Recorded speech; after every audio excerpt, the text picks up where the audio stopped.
here we go. So this one was a good example of how, number one, how domestic abusers, they get away with domestic abuse in their past, and it continues to go uphill as far as their intentions on getting away with the abuse. In this situation, the victim was a victim of chain abuse. In other words, the abuser was the kind of person who abused and then went on to abuse and went on to abuse and went on to abuse. What helped this case greatly was the history of his past victims coming up and speaking out, and obviously the mistakes that he made in trying to cover up his tracks. The victim, I'm not sure. I think they did say that there were instances of domestic violence that had been charted, but the victim may or may not have known that his abuse was at that level by the time she was dealing with him. And a lot of victims, they don't know the level of their abuser, which is the reason why, if you are dealing with an abuser, no matter how subtle it is, you need to work on getting out, and you need to definitely highly consider putting a report on the person. Even if you choose not to press charges as far as getting restraining orders and leaving your home, but it sounded like these people involved were an organization of abusers, and that they had their mind made up that they were going to go around abusing people and no one was going to stop them. Like I said, this is a perfect example of how when I say that abusers have an entourage, this is the perfect example. The abuser had a sibling that was willing to help. The abuser had people in the community that were afraid of him because of his past abusive behavior, that they did not want no parts in it. They were willing to speak, they were willing to consider or either speak highly of him to make it seem like, no, that guy's not the abuser. No way, no way, no way, no way. Thankfully, detectives are professionals. They are seasoned in their work. It's not like they just stop on the scene and they look and they say, "Oh, well, that's what it is." No, they are trained. They have specialized training, and they have different tests that they can use and different theories that they can put together once they hear whatever story is given. Of course, the sad outcome is you can't bring a person back when somebody has taken their life. And, you would just hope that she was okay with that, because, of course, her family might not be, but usually people in domestic violence situations, they're not afraid of dying. Like I said, she could have been at a stuck point where she knew she was going through domestic violence, but she didn't quite understand the safest way for her to get out of it without it bubbling over. That's a stuck point. A stuck point is when a victim is willing to get out, but they just can't quite figure it out simply because they have too many things to consider. She has children, she has family, they're all in the area.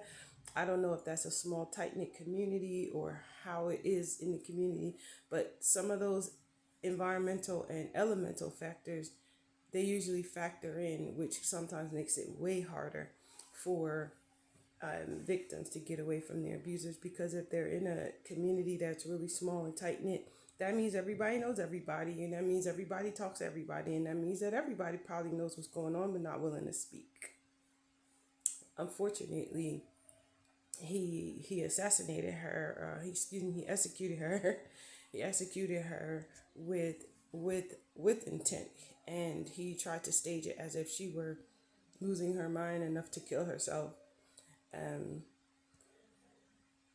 it's sad that people are like that, and it's even more sad that there's entourage of people who are willing to cover up something so heinous and so hideous of a thing to do to someone else's life, when really, if the abuser is so unhappy with being with this person, the abuser has the option to get up and leave and go start a new relationship with someone else. But instead, abusers, they don't have that intent. They go in with intent to cause harm. They go in the relationship with intent to cause harm. And the fun for them is figuring out how far they can go. How far will this go? And I'm gonna be honest with you, some of the laws around domestic violence are so minute to some of the abusers. They don't care if they're going to catch a charge because, some of them are just like, oh, that's a walk in the park, you know. If they're going to get a prison sentence, some of them are just like, oh, going to prison, that's a walk in the park. Especially if they got a lot of people on the inside that they know and can affiliate with. They're not worried about going because they're just like, oh, this is going to be hangout time for me, and people that understand the difference between what it's like for a person on the inside versus on the outside have to understand that when a person has a comfort zone inside and a comfort zone outside, they're not afraid to go either direction, which means what they'll do, there is no limit to what they'll do. And that's where this person is at. This person got to that point where it's like, and I can't imagine what she could have said or what she could have done to have gotten shot in and pushed down the steps or shot while trying to get away from him. I don't really know what happened because this version didn't really explain like the further details. It just let it be known that like it happened and under the stipulations that it happened, but not necessarily, you know, with her being gone, we don't know what her version was. We just know that he gave some fictitious account that she basically committed a suicidal attempt on herself, and that he tried to stop it. And like I said, a lot of the times people don't realize that you can't do a crime. Listen, it doesn't matter what kind of crime you're out there doing. If you're doing a major crime, especially, and you think you're gonna get away with it, trust me, most times you're being watched, and they're allowing you to build up and build up and build up and build up. So that way you could be really taken off these streets and put away. So sometimes people who are doing these types of crimes, they really get this heightened sense of seniority in the world, like, yo, they think they can't be touched, nobody's gonna get them, nothing's gonna happen, and they keep doing it and they keep doing it because they haven't received any repercussions for what they feel they've gotten away with. And it's sad that she didn't really, the victim didn't really know her way out of it, because obviously maybe that's what triggered it. Maybe she was saying that she's getting out the relationship.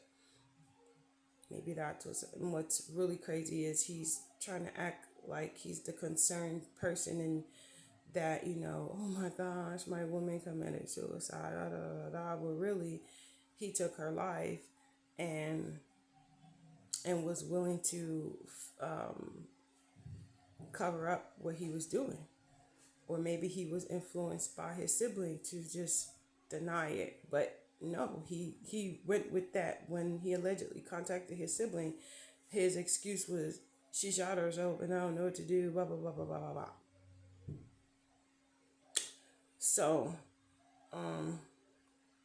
it's just crazy. And at the end of the day, only thing I could say is, if you know you're in a situation with someone, and don't expect if and don't get me wrong, abusers, they can heal, but they can't heal with you by their side. They have to be separate from anyone, no relationship, and allow them to heal on their own. You need to get out of the equation and just let them heal, but not with you around it. And if you decide you want to go back to it, that's a risk that you have to be willing to take. But just understand that with abusers, their abuse gets worse over time because they get bored with what they're doing and they decide to do other things. and they begin to feel that you are inferior to them and that they can get away with what they're doing. So they will do more and they will bring other people involved. And guess what? If you're a person and you know somebody's abusing someone and you're not speaking up against it, calling police, you can even use anonymous. You can say, listen, I really feel bad that I have to tell on this person, but they're out of control. I'm going to be honest with you. One time I was in a situation and the person the person was the sibling of the person who was victimizing me. I didn't even realize it because, in my mind, I was just thinking, I guess this person loves me. I guess this is how I'm supposed to be treated at this point in my life. And no, the sibling called. And the sibling was the one who got me help. And the sibling was the one who said, get out of that, get out of that. And actually broke it down. May she rest in peace. But actually broke it down to me like, girl, you don't see it. And I'm just like, because you get boxed in and you get accustomed to the mistreatment and the maltreatment. You don't even realize that's what's going on.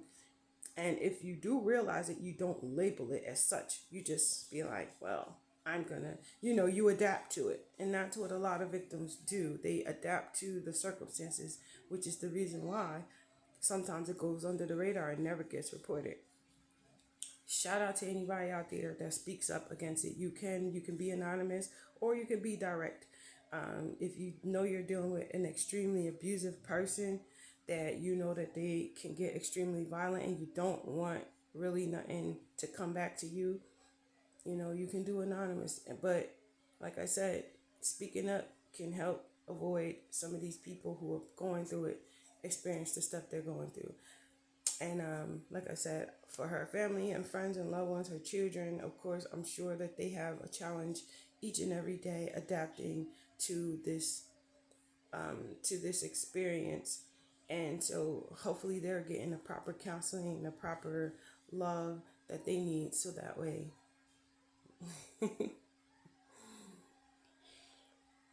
they can get better. That was a deep breath moment where it's like, whew, because a lot of people do get affected by that type of stuff. So hopefully they can get,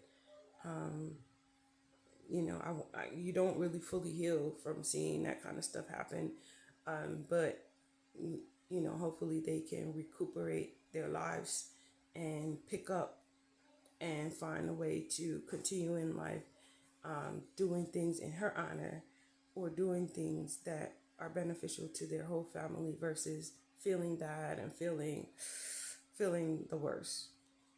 And kudos to the detectives for being so adamant, for being so outlandishly stark in what you do, because they were not playing. They came to play no games, and that is commendable behavior for law enforcement everywhere, that they get involved and they're like, listen, we didn't sign up to play games. We signed up to get the job done.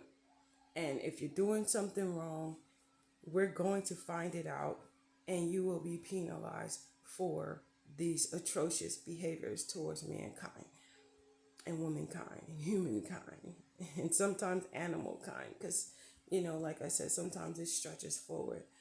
Okay, check the video reference. That this one is a real good reference, for people who have never ever thought that, what, abusers have a whole entourage. Yes, they do. They have friends, especially, and I'm not trying to make this seem like all men are abusers, but especially men. If you and nowadays, if you notice a male and he got several females in his life and he has an entourage of females, 9 out of 10, 10 out of 10, that's an abuser. That is someone who is an abuser, and he has already got those females in his life groomed to speak up on his behalf and say, no, that's not how he is. And 8 out of 10 of them won't let these other females see that side of them. So that way, for the majority of the time, They are speaking their truth, not the truth, but their truth. Same thing. Nowadays, you got females pulling the same stunts. Nowadays, you got females who got entourages of guy friends and people that will say both-faced lies and say, "Oh no, no, no, she's not the type that goes around um, being abusive to her man and da da da da." But really, she's a whole, abuser. So you have to really know where you fit in and know that these things do occur, and there really are people out there who they will know. They'll have someone telling them, "I'm doing this to that person, I'm doing that, and I'm gonna do this." Sometimes they give them ideas because they just are like, well, if I could keep this person off of my back, they're willing to do that, because they're willing to do that. And trust me, lots of times there's more than a friendship going on between these guys and gals when they are bonded like that. Trust and believe is more going on. It doesn't always mean that they have personal relationship, but there's usually more going on. There is a reason that they're staying in contact with each other, to the effect that you're talking about your personal relationship, your personal life, something that you should only be talking about with your spouse. Mm. Anyway, take care, y'all. Make sure you check out that video. It's a great reference video. Unfortunate, but it is still a great reference video if you are someone doing research on domestic violence, intimate partner violence, or if you're someone who is just trying to connect the dots. If you know someone and you're trying to look for cues and signs and you're trying to put things together. I said this in the prior video. Sometimes you got to watch out for your friends and your family, because sometimes they are the instigators. Sometimes the outside people, they're the ones trying to help keep it going. So you have to be aware of your circle and know who is for you and who is against you, and move accordingly. All right, y'all. Whew. I've been getting all kinds of videos, but these ones stand out the most. So, because there's not enough voices out there, that like, no, it's just not. It's just not. And I just watched this video about, I forgot who it was from. So pardon me, I can't credit it, but it's on YouTube. And if I find the link, I'll put it in the comment section. But it was about, allegedly someone was considering if Diddy would request clemency from the president regarding his charges. And I have a lot to say about that. Of course, I'm not for it. Like I said, I do not support domestic violence in any shape, form, or fashion. I don't think that any person who is out there deliberately and or intentionally causing harm to someone's life should be removed from a correctional facility when they actually need correcting. They actually need to get proper help, so that way they can learn not to be that way towards other people, and hopefully never do it again. And I like I said, I believe that, I tell people all the time, the abuse cycle changes, it evolves. So what the laws are restricting now needs to be upgraded, and it needs to be constantly monitored, because abusers' tactics are constantly evolving. They're constantly finding new ways to do abusive things, new ways to cover their tracks. And like I said, how the economy is nowadays, people will do anything for some money. They'll do anything for some money nowadays. So you can't think that these people wouldn't do X, Y, and Z for some money, because people are desperate. They're desperate to survive this thing called life nowadays. So they'll do anything now. So you can't think that they won't be quiet, or they won't solidify this or lie for that. You have to really look at those things and know. All right, 20 minutes of my time. I have to I have to let y'all get going. But please watch that video if you're interested in learning more and getting an up close instance that you can refer to and be able to learn from. Never do you look at these things and be happy for these victims. Don't be happy for them that they've gone through that. Just be grateful that at least their story has gotten recognition, as many victims, their stories don't get heard. Either they won't tell it or they don't live to tell it, and there's no one to speak on their behalf. So let's be grateful that they were able to have some kind of retribution in their situation. Be safe. God bless. No stressing. The rest is out.